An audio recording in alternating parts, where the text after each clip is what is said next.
Kita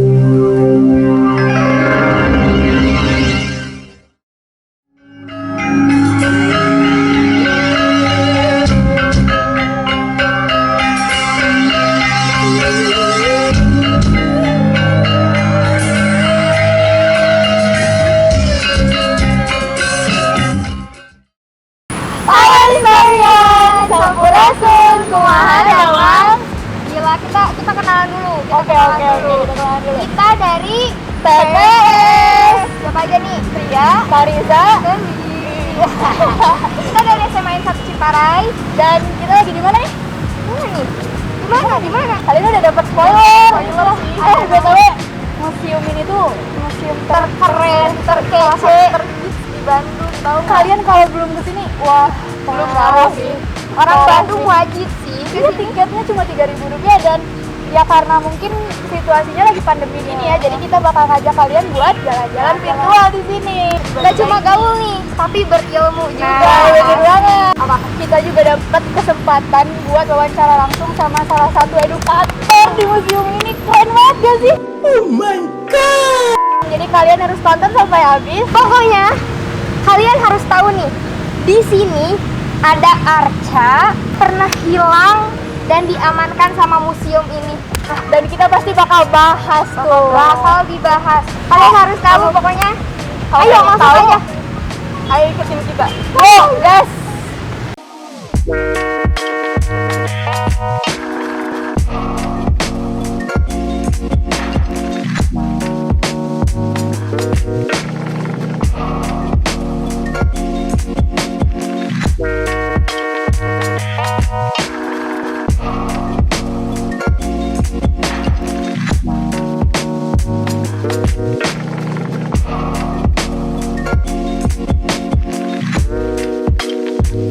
Kita sana yuk.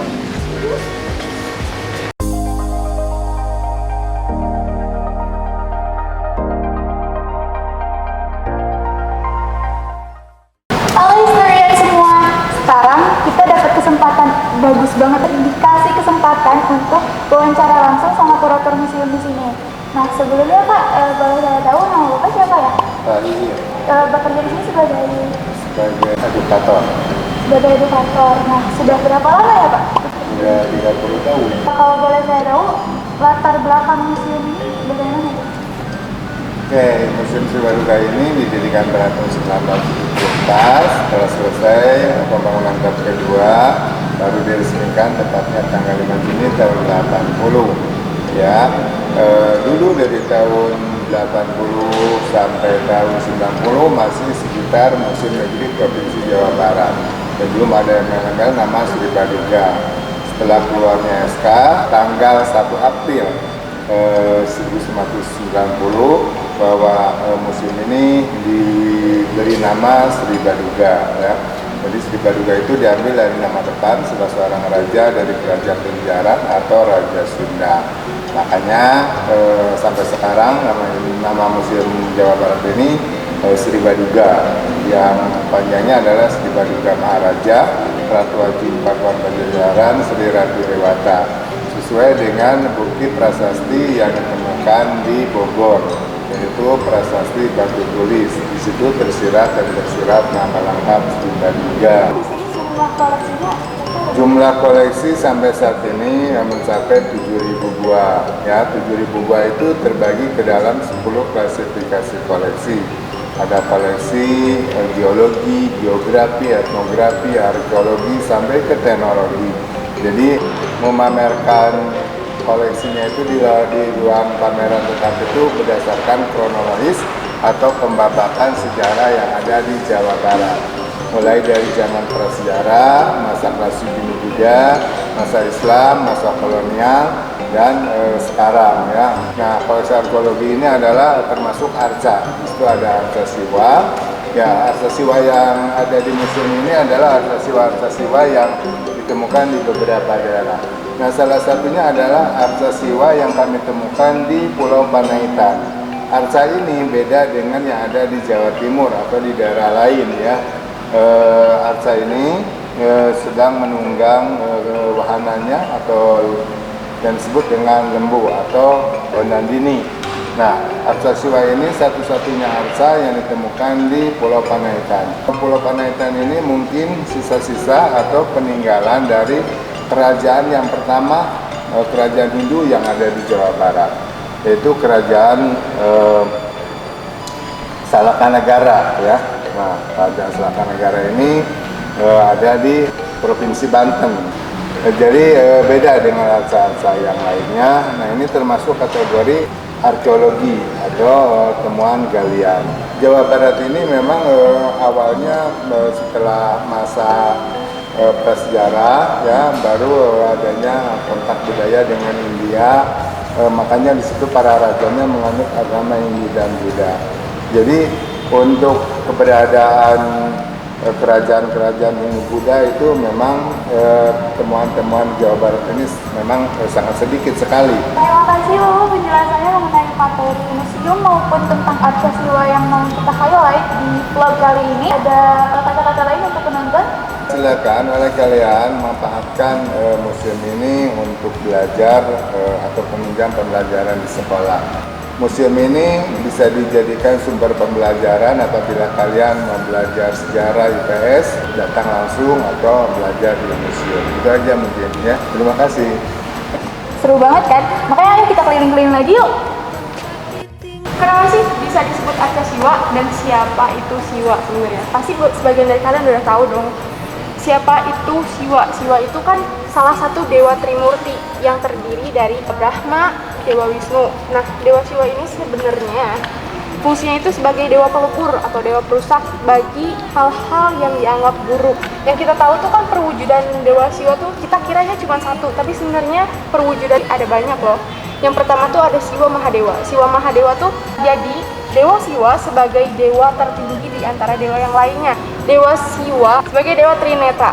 Trinetra itu jadi matanya 3 gitu. Tuh ada juga Siwa Nilakanta. Nilakanta ini jadi dewa Siwa yang lehernya itu, jadi lehernya aja biru. Itu tuh karena saat itu Dewa Siwa lebih memilih untuk memakan racun yang ingin diberikan kepada dewa lainnya, ingin menyelamatkan dewa-dewa lainnya gitu. Sini. Kalian mau tahu nggak detail-detailnya dan apa aja makna dari properti yang dipakai sama Siwa dalam arca ini? Jadi guys, perwujudan Siwa ini ditempatkan di sebuah sandaran yang disebut Prabamandala. Memakai mahkota kuncup bunga serta selempang pelambang kasta atau upawita yang berbentuk ular. Matanya tertutup, perutnya agak buncit, memakai gelang di tangan dan bahu, serta memakai ikat pinggang. Membawa bunga padma atau teratai merah yang menurut Hindu melambangkan kesucian dan kemurahan hati. Siwa juga bawa senjata ya, yaitu Trisula. Posisi duduknya bersila dengan kaki disatukan. Duduk di atas nandi, yaitu lembu perwujudan kendaraan Siwa yang digambarkan tengah duduk di Padmasana. Saya pernah baca dari satu artikel. Ini tuh ditemuinya di Banten, kaki Gunung Raksa. Ternyata ada 2 arca di sana, arca Siwa ini dan arca Ganesha. Ternyata sampai sekarang arca Ganesanya masih ada di sana. Tapi kalau misalnya arca Siwanya dibawa ke sini karena dulu pernah dicuri oleh satu pihak yang tidak bertanggung jawab. Jadi diamankanlah oleh Museum Sri Baduga. Ternyata dimasuk ke ruangan selanjutnya ada bahasa fauna.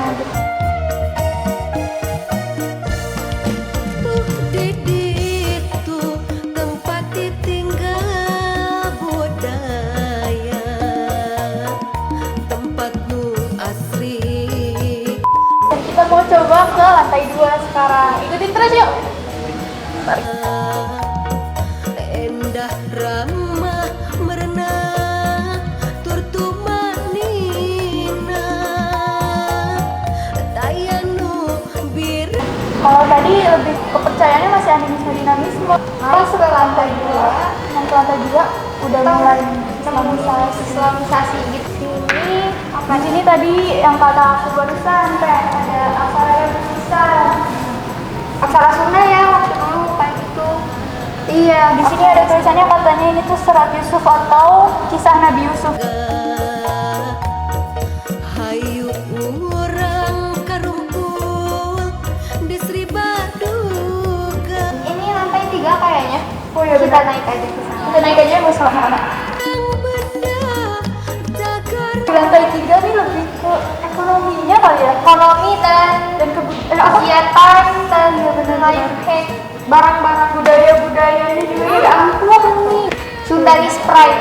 Yo, Sundanis Pride banget. Calonnya gede banget. Wah, oh iya aku baru lihat sih. Siapa dulu? Tempatnya wang bangsa anu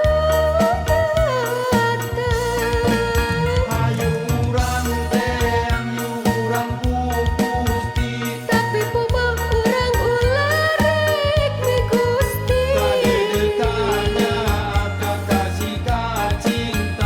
ieu basa urang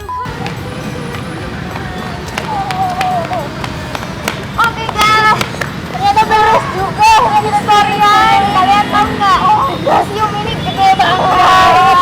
Gila, banyak banget koleksinya. Pasti benar edukasi juga